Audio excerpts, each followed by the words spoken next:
感谢这安哦，咱继续来关心讲，这两天敢若台北市就发生300件民众互公车门夹吊伤的事件。到这里暗时哦，有民众伫中孝西路上车，互车门夹吊，互警方拖要20公车，手甲脚拢吊伤哦。客运会失礼，也毋过伫发生意外迄时，驾驶无等警察到现场，就把车驶离开现场。警方是以无依照规定来处理，上济是当罚3000块。这个吊伤的乘客嘛表示讲，伊会考虑看敢要提告。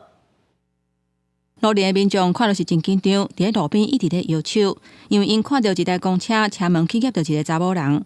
不过，这个司机驱动时并无停落来，是向头前直直驶，手翘、正脚甲尻川几个所在拢有吊伤，裤嘛破真大坑。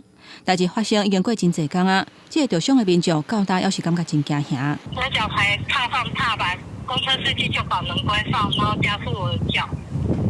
我整个人躺在地上被他拖行，是有点阴影的。会有一段时间不太敢搭公车。这个公车门夹到人的事件，伫台北车头外口，17暗时8点外，一台3中客运驶到中孝西路，乘客还未上车，司机就关门驶行，车门去夹到乘客的裤脚，去互车拖尾20公尺。驾驶当下查看后未留置现场事宜。涉案的司机讲，有等甲乘客离开才驶走，所以警方初步检判，并无涉及肇事逃逸。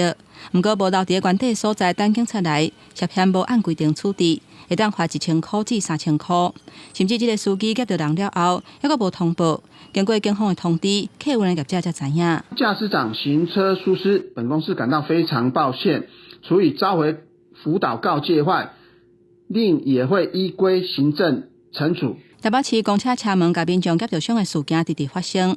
2021年是204件，2022年有254件，最近这2年拢超过300件，短4年直头增加至少1.5倍。即个佫发生同款的案件，涉案的客运业者答应会赶紧安防止夹到的系统。不过台北市公运处统计，市内所有的公车目前有安的无甲一半，若要全部拢有安，就要等到2030年。公司新闻台北报道。